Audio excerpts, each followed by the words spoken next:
And welcome everybody to another episode of Keeping It True by You Saints here on the True Value Sports Media Network. Look, there was a lot that you could have expected from this schedule release. We knew that the Saints were going against a slightly easier set of lineups due to the fact the way how the schedule's made. You thought maybe you would have a chance to see some interesting matchups in primetime. Instead, you get no primetime if you're a Saints fan this season, and that's something that you shouldn't really be worried about. We're going to get into all that and more on today's episode of Keeping It True by You Saints. Of course, it's a little bit rough feeling that you've been disrespected by the league again, but the one thing I can tell you so far, Saints fans, is to keep those Sundays open because you're only playing on them all season long. So let's start real quick talking about the preseason, because it is going to be critical this year, and normally preseason NFL football, not many people really care, but the one time that it matters, the one time that it is critical and important is whenever you have a lack of a critical starting role filled out. And that's exactly what the Saints are facing this particular season without their main quarterback settled. You're going to have matchups, one on the road, two at home. The one on the road is first, you're going to go to Los Angeles, and you're going to face the Chargers, followed by home games against Jacksonville and those Sean Payton-led Denver Saints, or they call themselves the Broncos, depends on who you're asking. So those three matchups right there are going to be so important just to get a baseline of what's going to happen the rest of the season, because you need to be able to know, first and foremost, are you at risk of having no clear starter? Now, I think with the way how you saw Mickey Loomis, you saw Kellen Moore go ahead and grab Tyler Shough, it is implied, not only by myself, the media, but also the odds makers, that Tyler Shough is taking that first snap whenever you get to week 1 of the regular season. But certainly the preseason battle will be very interesting. You, of course, always assume that week 2 is going to be the most important. You will face Travis Hunter and the Jacksonville Jaguars, which will be a nice watch if you're in the Dome. Cheaper tickets, obviously, for those fans who are, of course, always trying to mind their wallet, because why would you put so much money into this team that does not have itself settled yet? But that's okay, because there's a lot that's going to be settled very quickly. And that's whenever we get into the regular season. But if you're liking what you're hearing so far, you've kind of got your ear perked up and you're like, well, maybe this couldn't get so bad. We're about to tell you all about it. Of course, before we do that, I have to ask you to hit that like button. Go ahead and follow if you're on one of the non-YouTube platforms, podcast sites, TikTok. Of course, you guys always show out very well. We're appreciative of your following over there. But if you are part of the YouTube contingency, do hit the follow button and subscribe over here. Of course, ring that notification bell. And let's go ahead and talk about the regular season. So this is a little bit of an oddity, and I do like to look at some of these fine details as a Saints fan, as a football fan. The TV distribution is even, which is a little bit weird for an NFL team, NFC team, I mean. So you're going to have 8 games on Fox, 8 games on CBS. Of course, the NFL can flex these once you get to the end of the year, and the NFL does not schedule the Week 17 game at all. Week 18 technically, but we'll call it Game 17, which will be against the Falcons this year, as a little bit of a spoiler if you haven't seen already down beneath me. So with that, even games, both on the TV networks, but also on kick times. Right now it's 10 to 8, noon to late kicks. So pretty much you're going to be able to anticipate pretty regular rotation throughout the entire season. And that, of course, will get started off in the month of September. We're going to kind of go month by month here, just to give you a little bit of a way to space it out, not get too wordy or anything like that. Talking about September, it's going to start off at home with 2 games in the Dome back-to-back. You're facing the Cardinals, you're facing the San Francisco 49ers. Now, that Cardinals team is one of the only teams in the league that has a lower total prediction right now as far as wins go. They're at 4.5. The Saints are at 6.5, but little side note here, the Saints are currently the worst odds to win the Super Bowl at plus 30,000. Plus 30,000. For those of you who are not familiar, that's $1 to win 300. Pretty nice. Of course, you'll hear the disclaimer at the end of the episode, as always. So you start with that, and then you go into a much more difficult San Francisco team. Not an unwinnable game by any means, but it will be a little bit more of a test if, say, for instance, if it's Tyler Shough, if it's Spencer Rattler, you go out and you win week 1. You then face 3 consecutive weeks after that week 1 matchup. The home game against San Francisco, and then Seattle and Buffalo to end the month of September. What is good for a Saints fan, this is one of the silver linings that we get out of this year's schedule. You are not going to your 2 most difficult cold weather destinations in the months that are actually cold. You'll be there in September. It will be warm, might get a little bit of rain, something along those lines, but it will be critical that you're not going to Buffalo late season. You're not going to Seattle late season. Those are not necessarily favorable matchups, but it is incredibly convenient that you're getting those matchups at the beginning of the year whenever the weather's favorable, and that should help your quarterback play not spiral so much should you need to get quality reps or make a change at starter in the month of September. So all that being said, particularly with the Buffalo matchup, that is going to be their last season in their current stadium. So anticipate some very fun scenes whenever we're watching that game. It will certainly be interesting. Not doing predictions win-loss today. We'll save that for a later video once we get a little bit deeper into the off-season weeds. But, I mean, hey, month of September looks decent, not very winnable, but it looks like some decent matchups. Of course, Sam Darnold now taking over the helm in Seattle. We'll see how his transition outside of the Minnesota system treats him. So moving on to the month of October, the Saints have their most favorable month in the month of October with matchups against the Giants, Patriots, Bears, and Buccaneers. Those are 3 potential winnable games, 2 of those coming at home back-to-back with the Giants and Patriots. Of course, LSU fans in the state are excited to see Malik Neighbors and Will Campbell get to come home to Louisiana. Then you take a look at that Chicago matchup, and Chicago with Caleb Williams and that developing system, I don't know if that's a game that necessarily, even though it is going to be in Chicago, puts yourself in an unwinnable situation. It seems like that would be a favorable opportunity to win a road game, because a lot of these road games are pretty much going to be a challenge. You do have one later on in the schedule that looks like it has a shot, but that might be the only road game that you pick up this year, in all honesty. Of course, your interdivisional games, you always are going to be in a fight, but definitely keep an eye out for that Chicago game. That is one of your more winnable road games, although it is yet to be seen what year 2 Caleb Williams will look like if he has improved significantly with all the talent that he still has on that roster. It could be a long day for your Saints. Moving on, of course, you end the month of October with your first divisional game. Thank you, NFL, for giving us 7 weeks before to get ready for what might be coming to a very rough NFC South slate, which will be the Tampa Bay Buccaneers, Baker Mayfield. So the season will start to have shaken out by this point. Essentially, you're not going to really have to wonder what the team will be at that point. You'll have 6 to 7 games to make that assumption, to kind of see what's working, what's not working in the new Kellen Moore system. Is this team going to make some unknown jump and be able to still be competitive by this point? It gets a lot more clear by the end of November, and we're going to cover the first 2 games here, then we'll stop for the bye week and just briefly refresh. But you start the month of November with 2 road games, and this is where I talked about the road matchups are not particularly favorable.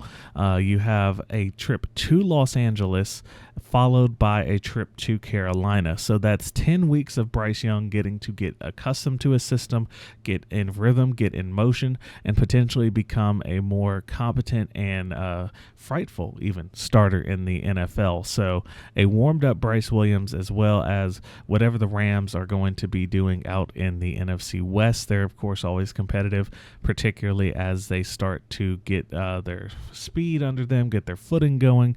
That will be an interesting matchup. Of course, we hope that you've enjoyed so far the coverage that you're seeing. As we reach the bye week here, it'll be that week following November 9th. So kind of a dull part of the Louisiana sports calendar. You'll start to see some of the other sports get going at that point. That'll be whenever you have both late season LSU football, which is going to be very critical. You're going to have college basketball starting at that time, as well as just overall a very fun part of the year.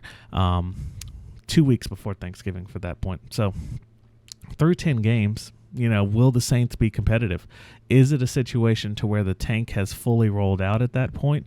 Is it a situation where maybe you have more hope than you thought you were going to? Certainly do go into the comments. Let's go ahead and talk about this. Let's talk about how we're feeling.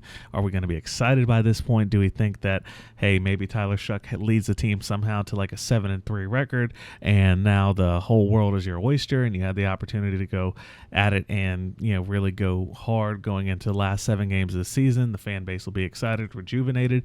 Or on the counter side, you could see definitely the opposite, in the big direction of opposite. So now we'll pick back up. You go into the second half of November with a matchup with the Falcons at home. That's always going to be a fun one, always a good ticket matchup. To give yourself some layout of the dates, November 23rd, that's going to be the Sunday before Thanksgiving. So families coming in town, bring them in on that previous weekend. Go to the Saints game. It's going to be a late kick, 3:25. So good, if everybody's coming in for the weekend, good chance to recover after Saturday. And then you go into the week following, which will be following Thanksgiving, that will be the Miami Dolphins.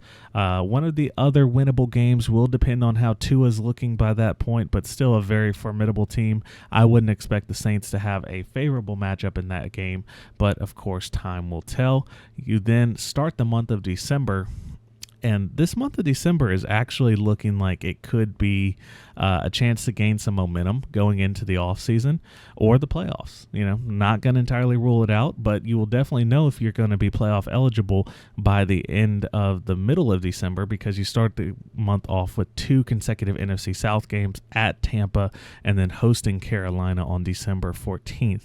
Those 2 games will pretty much say the season's over or we're fighting for a playoff matchup, because if you can somehow either win 1 or 2 of those and say, for instance, you're even in NFC South play up to that point, it gets very interesting. Plus, also, I'm not really anticipating the Saints team to have a shot at a wild card, but as you look at the end of December here, you have matchups against the Jets and Titans.